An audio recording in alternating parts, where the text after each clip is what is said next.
989 Studio.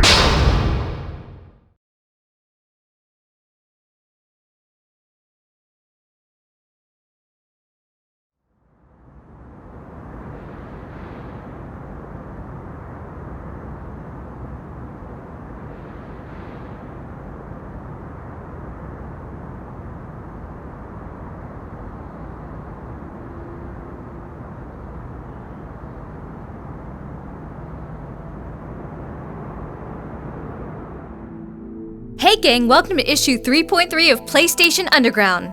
A lot's been going on in the gaming world since last issue, so without any further ado... I said, without any further ado... Sorry.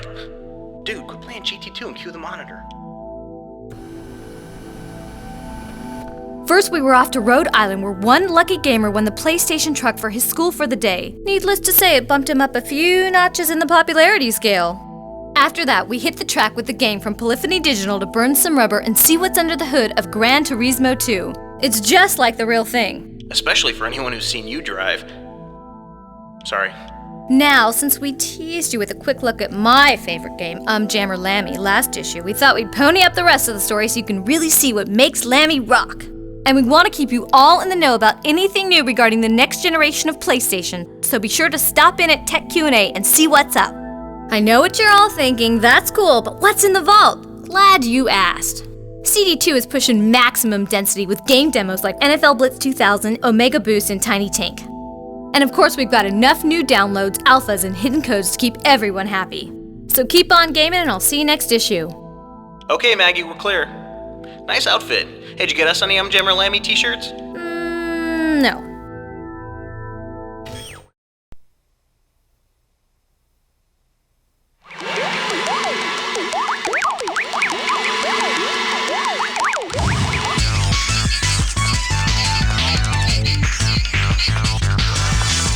Monkeys are on the loose. They found a way to get smarter, go back in time, and change the past to rule the future. Over 200 have fanned out across time, and it's up to you to stop them from taking over. This is Ape Escape, the first game to take full advantage of the DualShock analog controller. It's an innovative new experience, and we're taking you to meet the people behind it.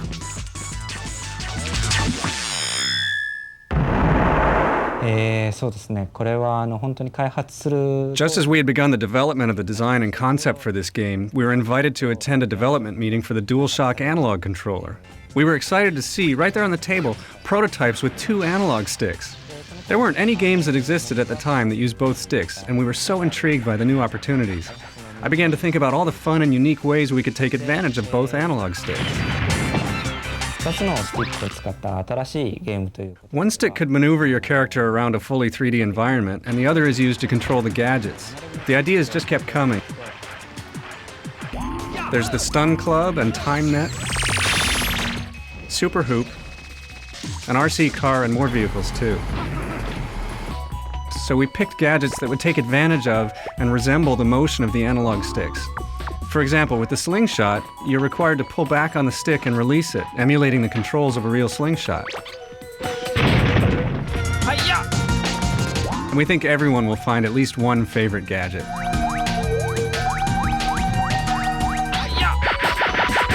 I like the Sky Flyer the best.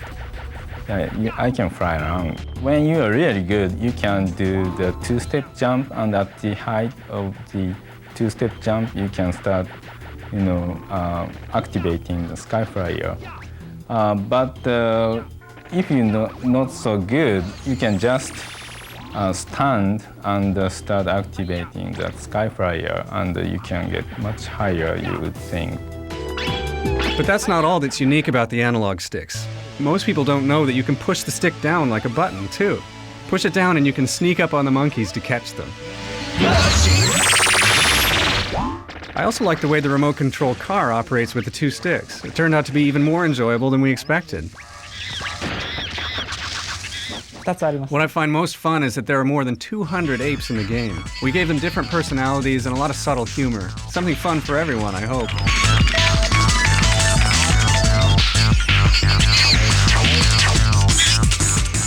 Another cool feature is the added bonus levels, like the skiing game the ape boxing, or the monkey galaxy. We think you'll love them. We started developing this game like 2.5 years ago. Coming up with the controls with the 2 sticks was the biggest challenge. We did a lot of testing, and we are surprised how we kept the original concept of the game we had at the outset, and I think it paid off.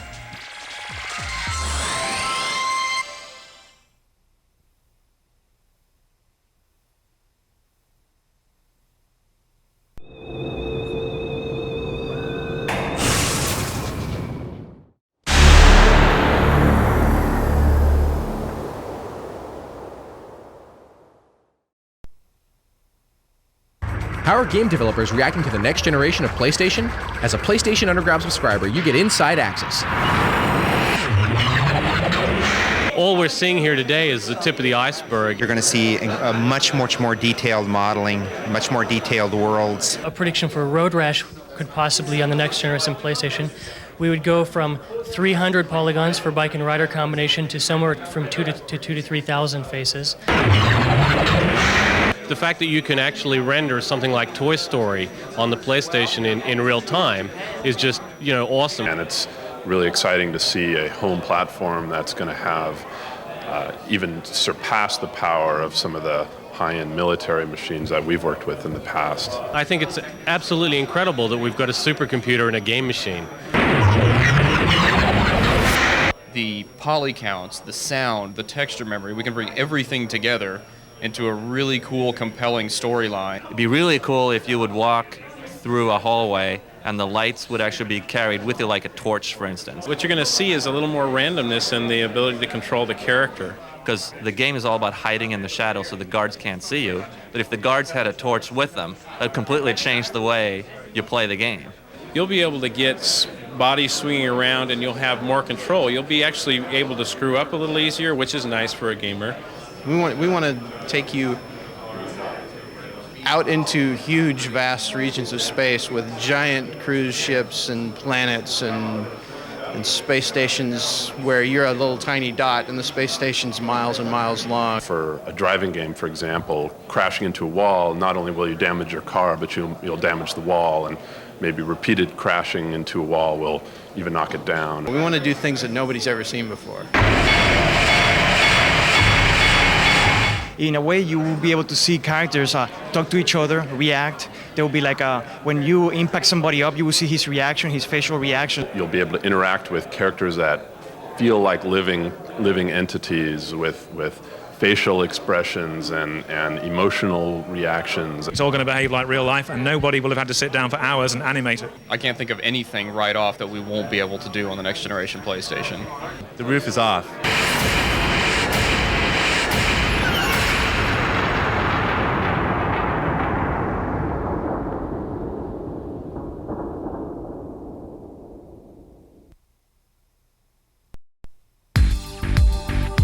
You're in the 8th grade, one of hundreds of kids. Hardly anyone knows your name.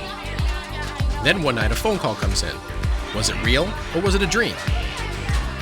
I was playing Final Fantasy VII, and then I got that call, and I told it too. I didn't believe me. I thought it was a friend telling a prank or something, because I told him I joined this and what I could win. It's an official from Fox TV. She says that out of over 100,000 entries, you won the grand prize. Lots of cool PlayStation stuff for your home and something very special that would visit your school. The PlayStation Touring Attraction. 18 wheels of video game excitement.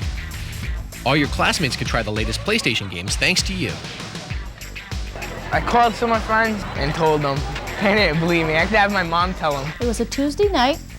I was upstairs. Jason was doing his own thing, and he got the call, and he couldn't believe it. Yep, he thought it was a prank. Then they still didn't believe me. I brought in some of the stuff to show them. They still didn't believe me. I said, you can go out and buy that. When I got my stuff on the box, they had a little writing, congratulations. I brought that in. They said, you could have scanned that on the computer. But even your most skeptical friends back off when your school principal gets a call from contest executives. Someone called from Sony indicating that we had a national winner, and that was the first I heard of it. And it was Jason Moreira that won the national contest. The big day finally unfolds in your school parking lot. Your classmates can hardly stay in their seats. You go on local TV. PlayStation, 25 games for it. You get more prizes. Got to MLB 2000. It's another. Then it's on to the truck.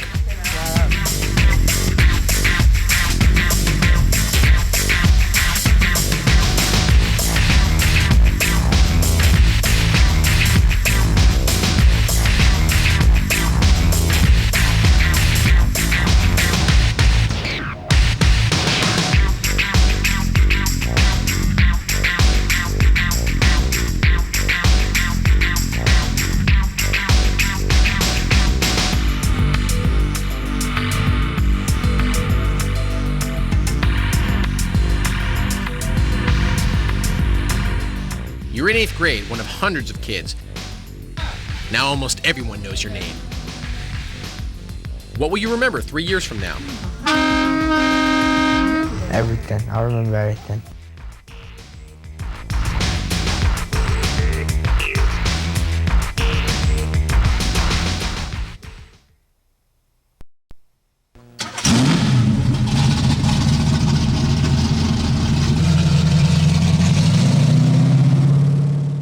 そうですね。日本では例えばレーシングドライバーになりたいっていう夢っていうのは I've always loved cars. As a child, I dreamed of being a race car driver. But that's even less likely in Japan than it is in North America or Europe. それはね、本当にこのグランツーリスモね。I created Gran Turismo because I always wanted to work with cars. I didn't expect the game to sell as well as it did. It has a real driving feel and graphics very close to reality. Those things didn't really exist in the racing genre until then. I made the first Gran Turismo for Japan with mostly Japanese cars. I'm making Gran Turismo 2 for the world.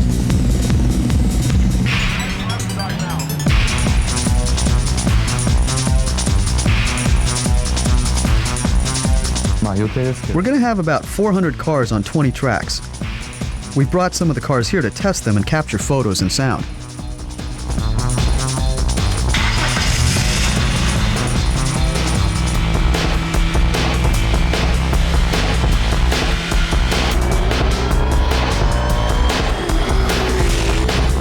My goal is that each user everywhere can actually drive the car that you own or want to buy, or just admire and will never be able to purchase. I want the owner of a car to feel that driving the car in the game is exactly like driving the car on the road.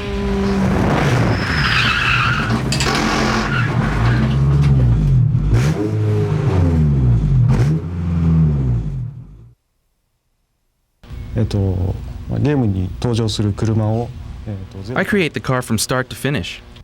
Today I took photographs from all angles to record details like tires, headlights, and hazard lights, so I can reproduce these cars exactly. I get the plans, performance data, and all the color samples from the manufacturer and apply them to the model. It takes about a week to make a car for the game. If there are problems, it could take a month. In GT1, I didn't want cars to spin when they collided so that you could keep playing the game. But gamers told me they want damage. GT2 will have an option for car damage. If you choose it and your car is hit, it will spin or become tougher to handle. But the damage will just affect how the car handles, not how it looks.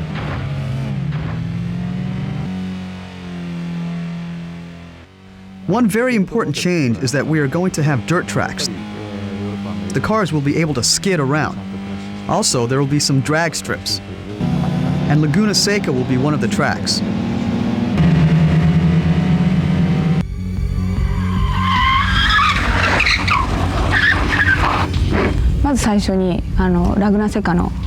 Our job is course design. We draw the course line, model it, then apply textures and landscapes. It's very valuable for us to come to Laguna Seca.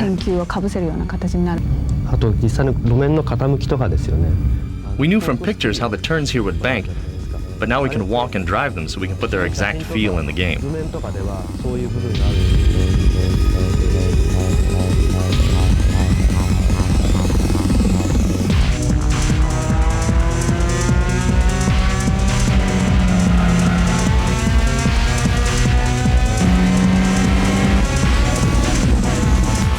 Gran Turismo 2, unlike other racing games, it's not important to just go fast. Sometimes speed is not as much a factor as skill. Slowing down can be the most important thing. 山内プロデューサーは僕のドライビングスクールの生徒であった。 I have a driving school, and Yamauchi-san was one of my students. I didn't know he was the producer of Gran Turismo. The things he was learning in my school, he put into the game's driving license test. How to accelerate, how to brake, how to turn the corner.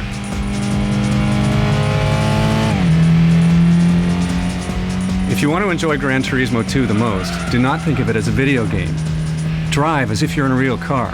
Drive at the highest level possible for you, and the game will teach you and raise you to a new level of enjoyment.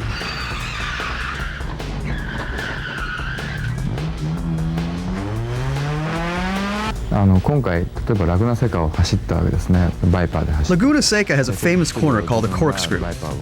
I've known about it ever since I was a kid, but growing up in Japan, I never thought I'd see it with my own eyes. The day before yesterday, I drove around it and the whole course in a Viper. I thought to myself, this is my dream come true.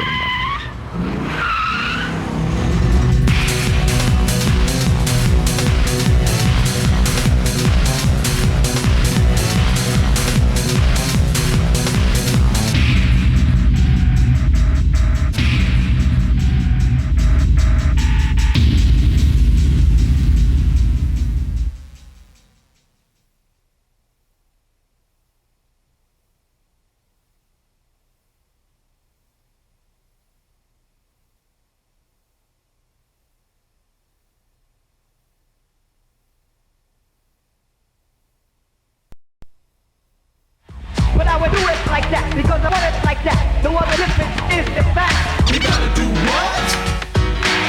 Masaya Matsura, musician, composer, star maker. It's been 2 years since the debut of Matsura-san's star protege, Parappa the Rapper. You couldn't leave the house without seeing his smiling face plastered across cities everywhere. Well, Matsura-san is about to do it again. Switching gears from the rap genre, he's producing a hot new sensation by the name of Lammy, starring in Jammer Lammy, and she's definitely gonna rock.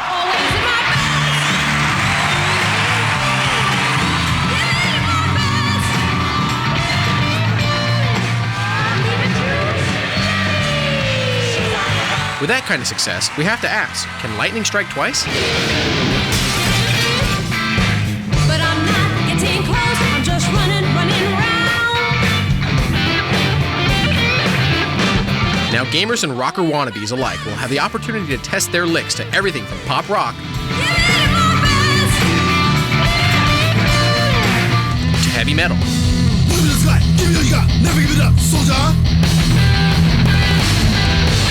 On a recent trip to Japan, Matsura-san and his crew found a moment in their hectic schedule to sit down and discuss their newest find and how using her musical talents, she can give you a glimpse into the world of rock and roll.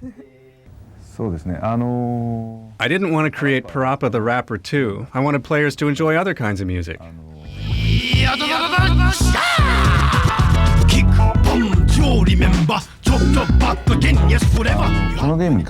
And Lammy has other differences. In Parappa the Rapper, the teacher raps and then the player raps. Many players end up just imitating the teacher exactly.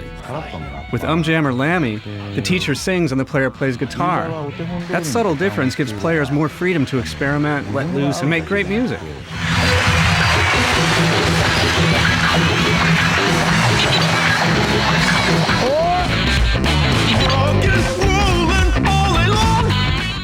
Another new feature is that you can play in cooperative mode with the CPU or in a competition mode against another person.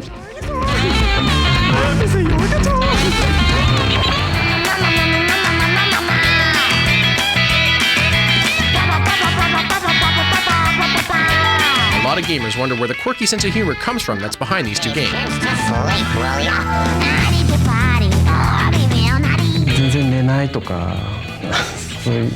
People think we must be on drugs. We don't take drugs. But there's so much pressure I don't sleep for a week, and I get very spacey. Deadlines help us too. I face so many that my body is tuned to come up with something. Panic is my inspiration. It also helps that Matsura-san has never made a traditional video game. He's not set in his ways like other developers might be. So his staff has more freedom to give him ideas they really believe in. Hey! It's the performer on stage!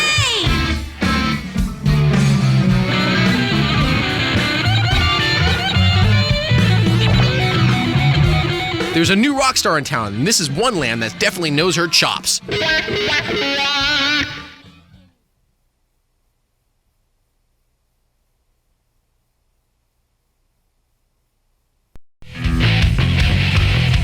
If this is what you do for work, what do you do for fun?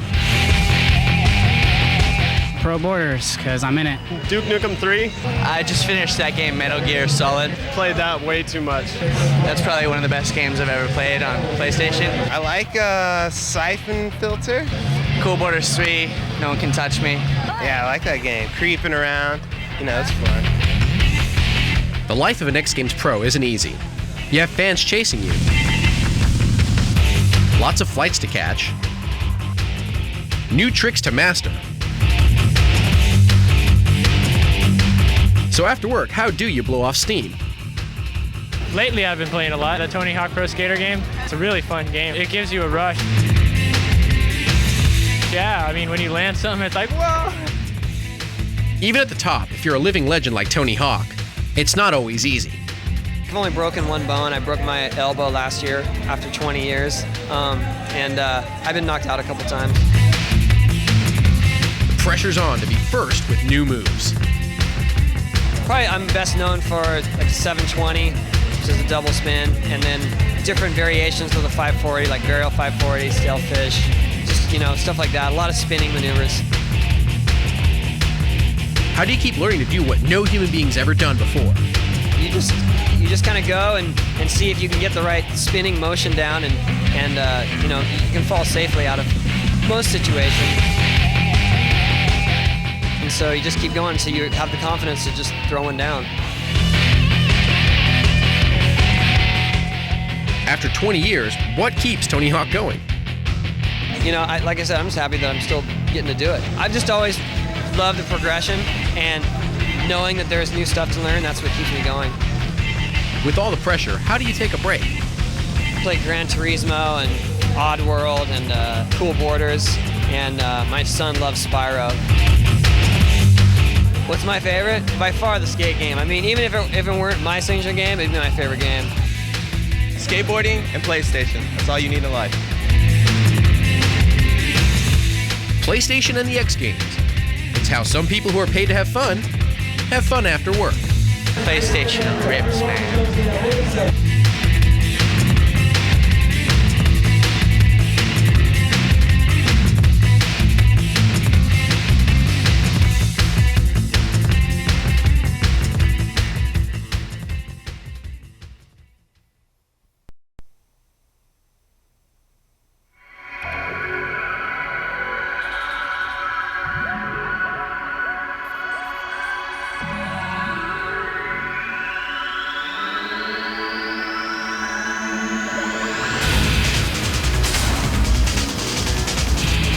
Jet Moto 3 is coming. What's in it that's new? You won't have time to ask. Either you splat like a fly on a windshield, or scream faster than ever through some of the coolest places on Earth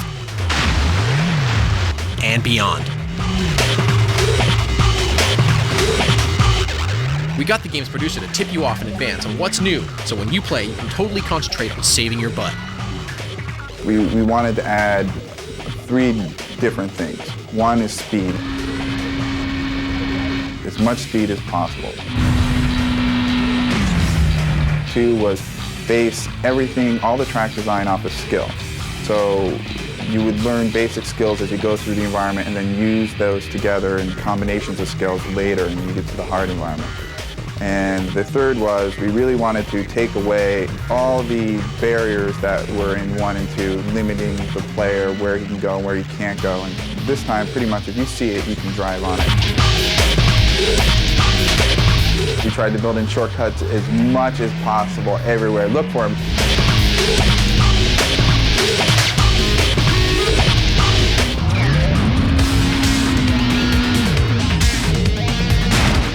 also added a few new features. We added stunt mode, which everyone has been dying for. It's a hidden mode, so you're going to have to figure out how to open it. It's pretty much a point-based mode. You have a certain amount of time, and you have to do a certain amount of stunts within that time period and gain enough points in order to progress through 5 different stunt tracks. In order to get the really high scoring tricks, you've got to rotate on all 3 axes.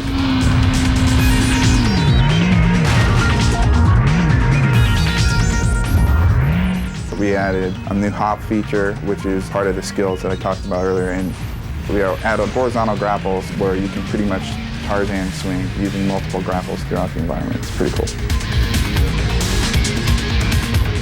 You go through a total of 11 tracks. The last track, Planet X, is extremely hard. The music on Jet Moto 3 is high-energy techno with different styles, loosely based on the environment.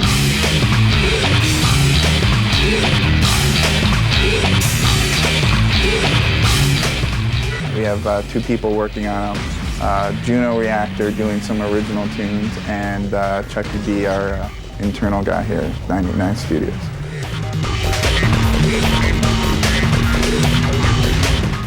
Nobody knows the game like the producer, and he had this final word to pass along. Okay, here's a hint for the Lost City level. If you want to get through the top of the observatory, don't turbo over the sundial. Just drive over it and hop at the end. There you go. 989 Studios.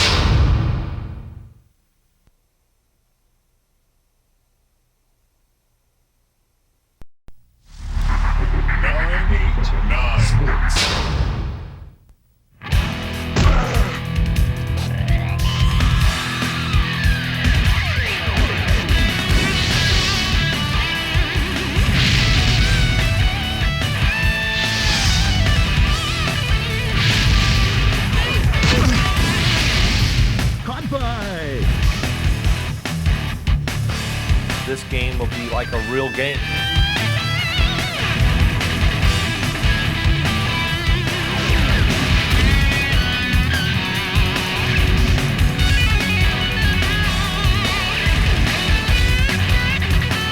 Because it's real. I mean, they get a lot of input from us players, and we involved in this game, and we just like playing it.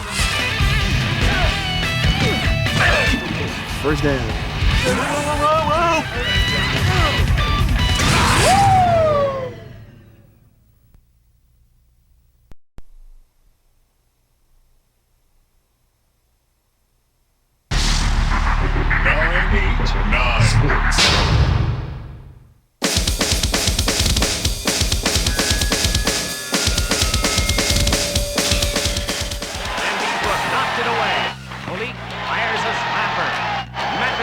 Controls at the point.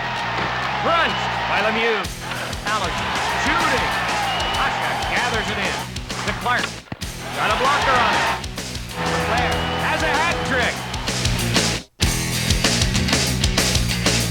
Let's say it's our left winger. This is our defenseman, left defense, and this is our right defense. Phoenix will move on to the Stanley Cup Finals with a victory here tonight. Hi, I'm Darren Pang, color commentator for 989 Sports, NHL Face-Off 2000.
Rehearsal for Get Out the Vote promo. Take one.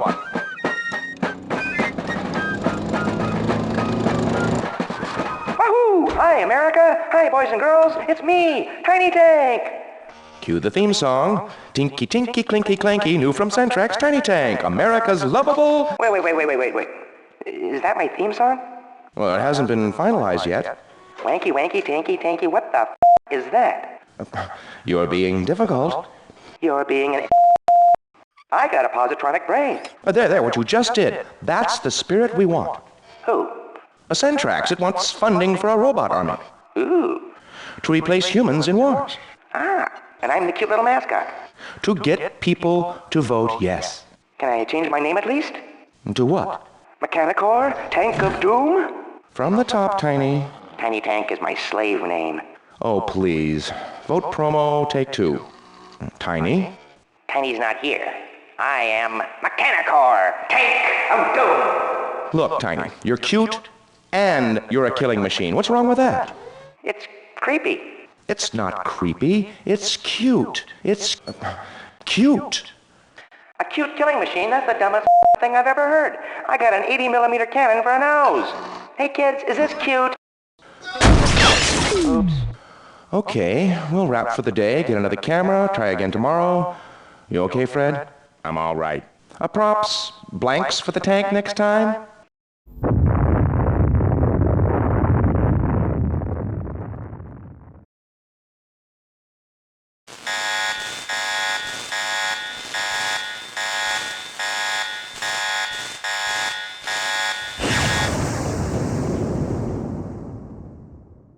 Come build a mini-game with us in Project Wormhole, a special PlayStation Underground series that explores some basics of game development. In Part 6 of Project Wormhole, we've added the ability to include animated enemies in our world. There are lots of different ways to animate models. Most rely on something called keyframes. It would take too much memory to store information about every possible position the model could be in, so instead we store only a few of the most important frames.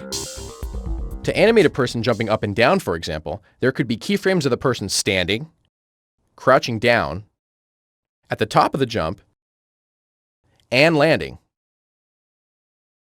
In reality, there'll be quite a few more keyframes than that, but there will still be gaps between them that need to be filled for the motion to look smooth.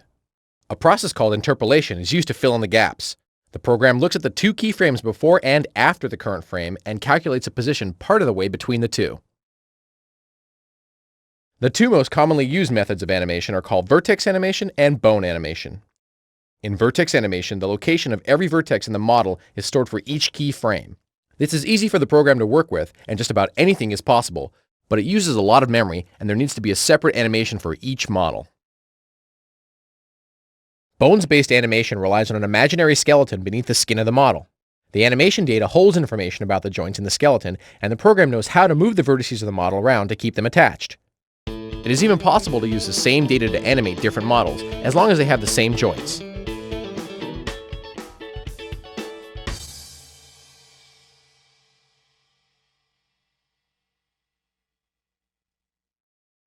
Next issue, we add a level editor to Project Wormhole that gives you more power in level design, and we talk about what makes a good level.